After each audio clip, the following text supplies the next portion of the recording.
The student who failed everything until he learned self-discipline. Ethan Parker was the kind of student teachers constantly worried about. At 13 years old, he had become an expert at avoiding hard work. At Jefferson Junior High School in Ohio, Ethan walked through the halls half asleep, carrying unfinished homework in his backpack and excuses in his mind. His grades were terrible. He failed math twice, barely passed English, and once scored so low on a science test that his teacher asked if he had even opened the textbook. He hadn't. While other students studied after school, Ethan spent hours playing video games. When his mother told him to clean his room or focus on school, he always answered the same way. "I'll do it later." But later never came. One November morning, Ethan sat in the classroom while Mrs. Ramirez handed out progress reports. Students nervously looked at their grades. Ethan opened his paper casually, expecting the usual bad results. Then his stomach dropped. 5 Fs. 1 D. At the bottom of the page, written in red ink, were the words, "At risk of repeating the grade." For the first time, Ethan felt afraid. That evening, his mother sat quietly at the kitchen table holding the report card. She worked long hours every day and rarely raised her voice, but the disappointment in her eyes hurt more than yelling. "Ethan," she said softly, "you're throwing your life away." "I'll fix it," he muttered. "You always say that." Her words stayed in his mind all night. Still, the next morning, he returned to his old habits.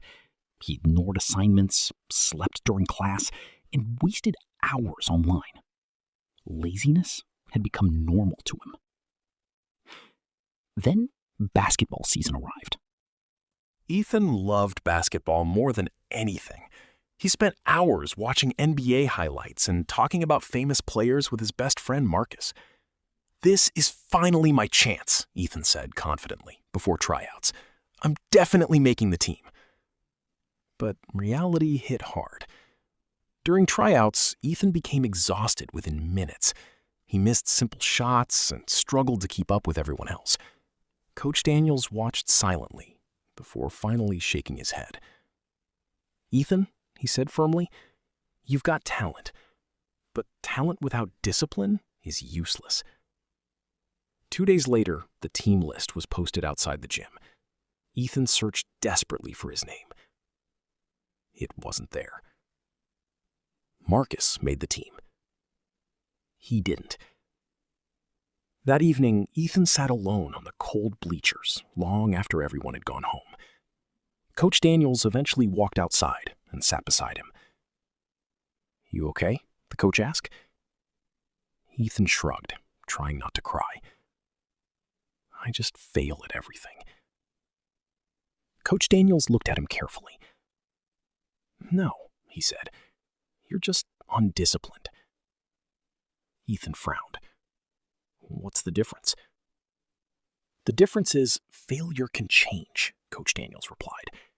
"Laziness only grows." Those words followed Ethan everywhere. Over the next few days, he started noticing things he had ignored before. Marcus practiced basketball before school every morning. Students with good grades actually studied. His exhausted mother woke up before sunrise every day to provide for him. Everyone around him worked hard. Everyone except him. That day, he decided to change. At first, the changes were small. He made his bed every morning. He completed homework before playing video games. He created a simple schedule and forced himself to follow it. The first week felt miserable. Every part of him wanted to quit. While studying math one evening, Ethan threw his pencil onto the desk in frustration. "This is pointless," he whispered. But then he remembered Coach Daniels' words. Talent without discipline is useless. So He kept going. Days became weeks. Weeks became months. Slowly, Ethan changed. Mrs. Ramirez smiled when he submitted an assignment early for the first time all year. His mother noticed him studying at the kitchen table instead of wasting time online. One night, she gently placed her hand on his shoulder. "I'm proud of you," she whispered. Ethan nearly cried. Not because he had become successful yet, but because someone finally believed he could change. By spring semester, his grades improved. F's became C's. One class even became a B. But the biggest change wasn't on paper. It was inside him. For the first time in his life, Ethan understood that discipline wasn't punishment. It was freedom. Freedom from excuses. Freedom from failure. Freedom from becoming the worst version of himself.